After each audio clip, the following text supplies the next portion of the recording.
I think everybody understands that students can save a lot of money when you give them either a completely free resource, or even if you have an institution that's running a formal OER program and maybe assessing a $5 fee or a $10 fee on a course. When you're replacing a $200 textbook with a $5 or $10 fee, obviously there are all kinds of benefits to students on the financial side there. And then how those benefits trickle down is something that we're really starting to wrap our heads around now, but need to understand better. What are the changes in the drop rate? What are the changes in the percentage of students that complete with a C or better? Do students take that money that they saved on textbooks and reinvest by enrolling in an additional course? There's some preliminary evidence that they do that they take more courses in terms when they're assigned OER in place of commercial textbooks. Do they return next semester at a higher rate? Do they make those benchmarks of 15 credits completed, 30 credits completed faster? So there's a whole range of kind of learning outcomes that we have 1, 2, 3 studies around that are promising, but we just need a lot more work in those areas. And then on the financial model on the institution side as well, there's a lot of questions about, well, what happens to our bookstore revenue if we start adopting freely available materials and students aren't spending lots of money at the campus bookstore? But at the same time, when you decrease the percentage of students that drop a course before the add drop deadline, then there's money that an institution would have refunded to students that now they retain instead of refunding. And also, as I said a second ago, there's some preliminary evidence that students enroll in more courses in a term. So what the financial impact on the institution is, where you've got kind of a negative delta on the bookstore side, but a positive delta potentially in terms of revenue that you hold on to that you don't refund, additional revenue as students enroll in more courses. Just understanding that breadth of impact on the student and the institution. And more recently, we've started to have conversations about the impact on the faculty member as well. When you adopt a textbook, you kind of receive a package, and it's literally a package, right? It has a hard cover, it's on glossy paper, but it's a thing, or even if it's a digital object, it's something that you have streaming access to. You probably can't download and own your own copy, and you certainly can't make changes to it. You don't have that kind of permission. So this idea that when a faculty member adopts open educational resources, it actually expands their academic freedom. It gives them more potential for what to take apart, what to redo, what to throw away, what to pull in from a third source. As faculty are starting to exercise those permissions or that expanded academic freedom, then you see faculty attitudes are, pretty positive in the sense that I'm empowered to do more now than I was before. And as you start to see student outcomes track that investment that faculty members make in localizing and making more appropriate, culturally sensitive, things like that, the materials that they're adopting, that whole faculty usage piece is another piece that's top of mind, in addition to the institutional impacts and the student impacts. Yeah. All right, I want to go over 8 resources to educate anybody about Schaefer Cox. I think it's worth your time. The man has spent over 5 years in prison as an innocent man. There's multiple evil facets to this story, whether it be the Second Amendment, the Federal Reserve, freedom of speech, thought crime, corruption in the Department of Justice, prosecutorial corruption, withholding exculpatory evidence, judicial corruption, silence of the media. I mean, just absolutely horrific. Office of Children's Services. We've got suicides by corrupt Department of Justice prosecutors. It's a very deep story. I expect at some point someone to make a movie out of this situation. And there have been talks of that happening already, but we'll wait and see. But if you want to understand the story and try to help out, in order to help out, you do have to be educated. My wife tells me this hashtag Free Schaefer Cox is important. I don't know why it's important. Or maybe you type it into Google, or maybe type it into your internet search engine if you don't like Google. But she tells me to promote hashtag Free Schaefer Cox. I don't know what that's all about. Maybe you guys can educate me. The first thing I would recommend, let's go through these quickly because I know your time is valuable, but I do think that anybody who wants to educate themselves on Schaefer Cox, these are the 8 resources in order of priority that I would recommend. We have business cards, we have t-shirts, we have bumper stickers that somebody's investigating. We have gun show flyers. So there's a lot of material and collateral and content that we have to pass out. And we've just ordered 2,000 more business cards version 2, and I'll show you those when those come in. But for somebody that wants to dig deep and educate themselves about the wickedness of our federal government and our Department of Justice, Loretta Lynch, Carrington Loeffler, how corrupt these prosecutors are, this is the place to start. So in order to recognize the spirit of the man, go to this video called Schaefer Cox, The Solution to Reclaiming Liberty. Soup agencies, because what you do is you get this kind of a separate animal from government. In our government, we're supposed to have the judicial that reviews and applies. The executive that. So that's Schaefer Cox. I watched this video. This is the video that changed my life as far as putting me on the track of like investigating what's gone on to this man. I felt that I aligned with everything that he said in that video, pretty much everything, and that there's no way that my spirit told me that he was capable of conspiring to murder federal agents in cold blood. That this man spoke from the principles of liberty of the founding of this country, and that he was not a cold-blooded murderer like the government made him out to be, that they had to shut him up because he was telling too much truth about the corruption in our government. Okay, the next website that I would recommend is the free Schaefer Cox website.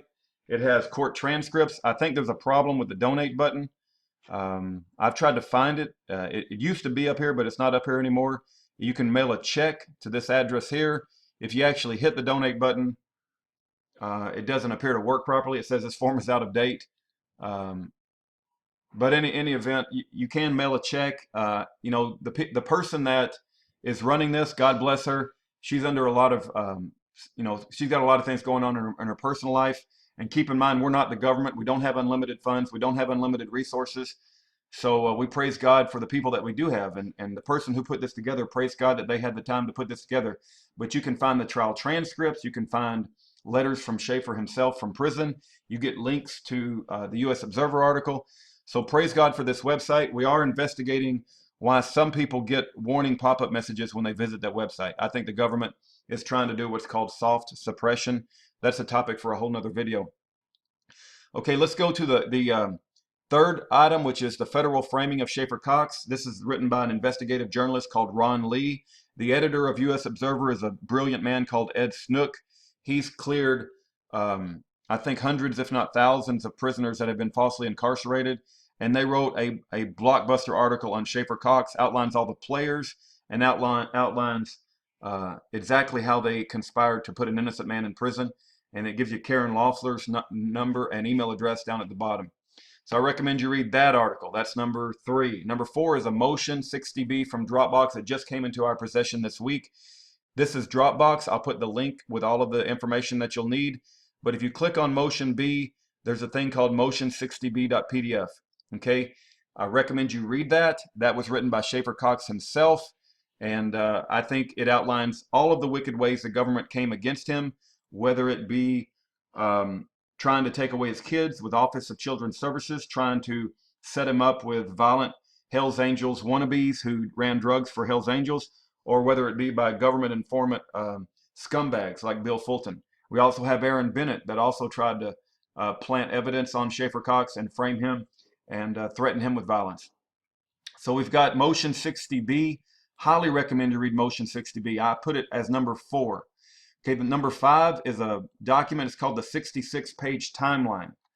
Okay, that 66-page timeline is kept in a folder called Timeline in Dropbox. It's called Urgent, Read This Immediately. Now, I mailed the 66 pages to Schaefer Cox, and Schaefer Cox wrote 6 pages of comments back on minor corrections for this document. So Schaefer Cox has even elaborated on this document that was written by a group called Project for Government Reform by Digital University. So we have the 66-page timeline. That ties in the Department of Justice, Office of Public Integrity, and also the wickedness from the Polar Pen team and Senator Ted Stevens. This case has a tremendous amount of angles, whether it be government corruption, Federal Reserve, the First and Second Amendment, thought crime, prosecutorial corruption for withholding exculpatory evidence, judicial corruption, political targeting of dissidents by the Obama administration. You name it, this story has it. I expect this story to be made into a movie one day. Number 6 is 51 Reasons to Exonerate Schaefer Cox. That's also in Dropbox right up here. 51 Reasons to Exonerate Schaefer. You can download that document right there. Okay, let's go back to Schaefer Cox. Whoops. Guess we'll just go back there. Yep. And then we got, after that, we have YouTube playlist, Facebook, Twitter, etc. So we have this YouTube playlist that has got now 235 videos and growing. This will be 236. We also have Facebook that my wife is helping administer, as well as others, with relevant articles, up-to-date articles on Free Schaefer Cox. So you can go to Facebook. It's Free Schaefer Cox Now. And then, so we have YouTube, Facebook, and Twitter. So my wife is helping with the Twitter. And then you have the book, this book right here, License to Lie, Exposing Corruption in the Department of Justice by Sidney Powell. I'm up to page 200. It shows you how the Department of Justice prosecutors withhold exculpatory evidence and are corrupt as hell. And that's what they did to Senator Ted Stevens. Senator Ted Stevens mysteriously died in a plane crash. Nick Marsh, who is the prosecutor, slit his wrist and hung himself with a power cord because the investigation was turned back on him. So these are the 8 resources, okay, that anybody should be able to go through and bring themselves up to speed. You say, why should I care? There's an innocent man in prison. Our Bible commands us to treat those in prison as if they were ourselves. If I was an innocent man in prison, I would want somebody to educate themselves on why I was in prison, why my family has been torn up, why my children have not seen their dad in 5 years, why he has over 20 years in his sentence still left, and that we do have Christian political prisoners right here in America for the Obama administration. I haven't even gone into the topic of illegal CIA-ran prisons, communication management unit prisons that nobody even knows exist. There's only 2 in America, and they're illegal, and they torture political prisoners. So you got the Schaefer Cox video, highly recommend you watch it. The Free Schaefer Cox website, the U.S. Observer article, Motion 60B, very, very good article. If you want to understand how the Senator Ted Stevens Office of Public Integrity, the corruption in the Department of Justice, this document, 66-page timeline, phenomenal. 51 Reasons to Exonerate Schaefer Cox, written by Schaefer Cox himself, YouTube playlist, Facebook, Twitter, and then the book Exposing the Lie by Sidney Powell. So these are all great resources. The only thing I would left is we are putting out business cards, bumper stickers, t-shirts. We're going to be calling additional alternative media contacts. Who's the guy on Caravan to Midnight? What's his name? Help me out. Caravan to Midnight, John B. Wells. John B. Wells has said that he'll have a follow-up interview. So we're looking forward to that. We praise God for people like Pastor James David Manning, who's already allowed an hour and 30 minutes on his show. And we're going to keep pounding on this thing until the truth gets out, and they will not be allowed to cover it up and ignore it anymore. If you have any questions, don't hesitate to call me, 972-839-9848, or email me, ruddAvis@yahoo.com. Matter of fact, let me write those up here so you'll have it on the screen. This is my email address, and this is my phone number. My wife and I have dedicated ourselves, along with several others in Alaska, to helping promote the innocence of Schaefer Cox. And we praise God that for the folks in Alaska who've been doing this for the past 5 years, and we need to come on board and help them out. And we have an innocent man in prison. He's a Christian. He's a son of a Baptist minister. His grandfather was a Baptist minister, and the Obama administration targeted him and set him up and framed him because he spoke too much truth. And his message was going to sweep across this country. So please help us out. And if you want to educate yourself, I've just given you 8 phenomenal resources to educate yourself. Thank you for your time.